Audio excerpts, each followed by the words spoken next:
Assalamualaikum warahmatullahi wabarakatuh. Halo teman-teman, perkenalkan nama saya Alisa Munaya Asrar, mahasiswa program studi Psikologi Islam IAIN Manado semester 4.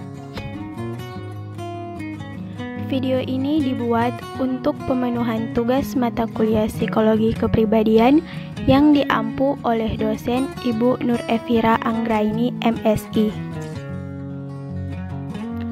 Di video ini, saya akan memberikan beberapa penjelasan mengenai teori kepribadian menurut tokoh psikologi. Dan tokoh psikologi yang akan saya bahas pada video kali ini adalah Albert Bandura.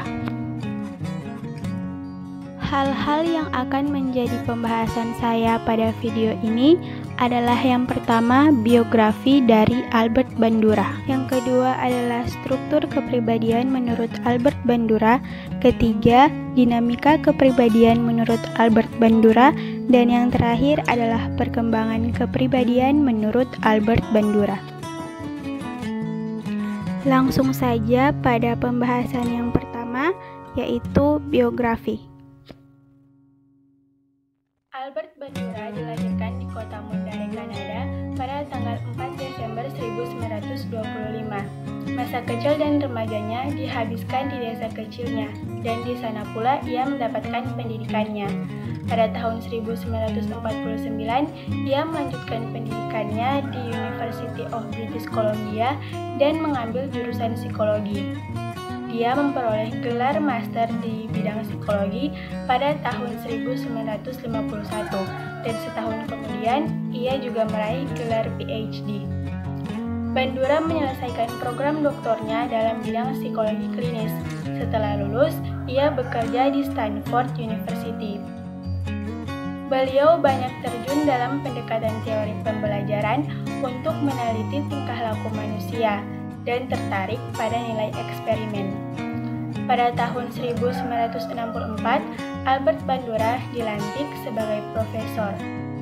Selanjutnya, ia menerima penghargaan dari American Psychological Association untuk Distinguished Scientific Contribution pada tahun 1980. Dan pada tahun berikutnya, Bandura bertemu dengan Robert Sears dan belajar tentang pengaruh keluarga dengan tingkah laku sosial dan proses identifikasi.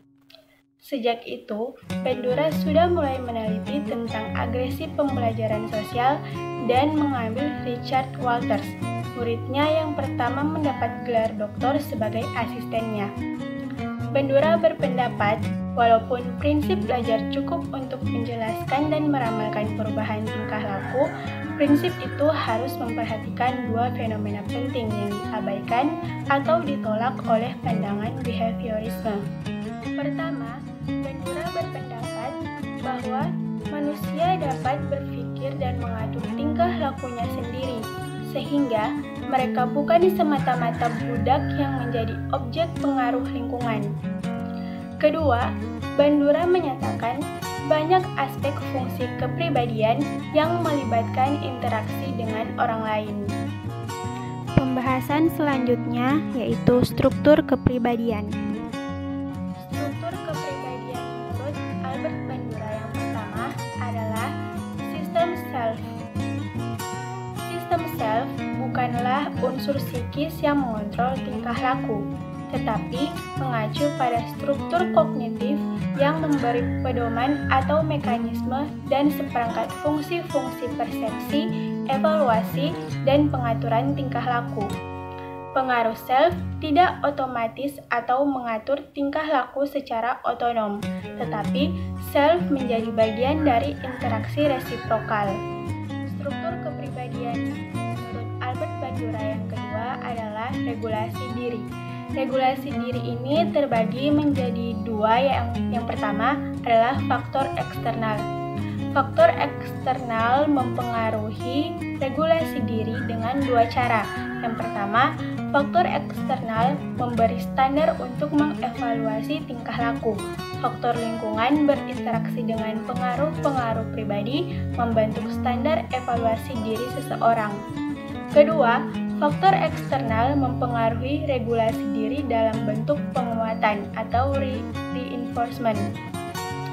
Standar tingkah laku dan penguatan biasanya bekerja sama, yaitu ketika orang dapat mencapai standar tingkah laku tertentu, perlu penguatan agar tingkah laku semacam itu menjadi pilihan untuk dilakukan lagi. Kedua, faktor internal. Faktor internal dalam regulasi diri ini terbagi menjadi 3 bentuk. Yang pertama, observasi diri. Observasi diri dilakukan atas dasar faktor kualitas penampilan, kuantitas penampilan, orisinalitas tingkah laku diri. Orang harus mampu memonitor performansinya walaupun tidak sempurna, karena orang cenderung memilih beberapa aspek dari tingkah laku lainnya. Apa yang diobservasi seseorang tergantung pada minat dan konsep dirinya. Kedua adalah proses penilaian. Proses penilaian adalah melihat kesesuaian tingkah laku dengan standar pribadi, membandingkan tingkah laku dengan norma standar atau dengan tingkah laku orang lain, menilai berdasarkan pentingnya suatu aktivitas, dan memberi atribusi performansi. Standar pribadi bersumber dari pengalaman mengamati model, misalnya orang tua atau guru, dan menginterpretasikan balikan atau penguatan dari performansi diri. Ketiga adalah reaksi diri atau self-response. Berdasarkan pengamatan dan penilaian, orang dapat mengevaluasi diri sendiri positif atau negatif, dan kemudian dapat menghadiahi diri sendiri atau menghukum diri sendiri. Ini bisa juga tidak terjadi, karena fungsi kognitif membuat keseimbangan yang mempengaruhi evaluasi positif dan negatif menjadi kurang bermakna secara individual. Struktur kepribadian yang ketiga menurut Albert Bandura adalah efikasi diri. Bandura menyebut keyakinan atau harapan diri sebagai efikasi diri, dan harapan hasilnya disebut ekspektasi hasil. Pertama, efikasi diri atau efikasi ekspektasi adalah persepsi diri sendiri mengenai seberapa bagus diri dapat berfungsi dalam situasi tertentu. Efikasi diri berhubungan dengan keyakinan bahwa diri memiliki kemampuan melakukan tindakan yang diharapkan. 2. Ekspektasi hasil adalah perkiraan atau estimasi diri bahwa tingkah laku yang dilakukan akan mencapai hasil tertentu. Pembahasan selanjutnya adalah dinamika kepribadian. Dinamika kepribadian. Menurut Bandura, motivasi mempunyai 2 sumber, yaitu gambaran hasil pada masa yang akan datang atau yang dapat menimbulkan motivasi tingkah laku pada saat ini. Kedua, harapan keberhasilan berdasarkan pada pengalaman. Dengan kata lain, harapan pada masa yang akan datang akan memotivasi seseorang untuk bertingkah laku tertentu. Bandura setuju bahwa penguatan menjadi penyebab belajar, namun seseorang juga dapat belajar dengan 3 penguatan. Yang pertama, penguatan vikarius, yaitu mengamati orang lain yang mendapat penguatan, membuat seseorang puas dan berusaha belajar. 2. Penguatan yang ditunda. Orang terus-menerus berbuat tanpa mendapatkan penguatan, karena yakin akan mendapatkan penguatan yang sangat memuaskan pada masa yang akan datang. 3. Tanpa penguatan, yaitu belajar tanpa ada penguatan sama sekali. Pembahasan terakhir yaitu perkembangan kepribadian. Perkembangan kepribadian menurut Albert Bandura. Yang pertama adalah belajar melalui observasi. Belajar melalui observasi ini terdapat 2 cara. Yang pertama adalah meniru. Contoh meniru orang tua atau keluarga di rumah yang memiliki tingkah laku atau kebiasaan membaca.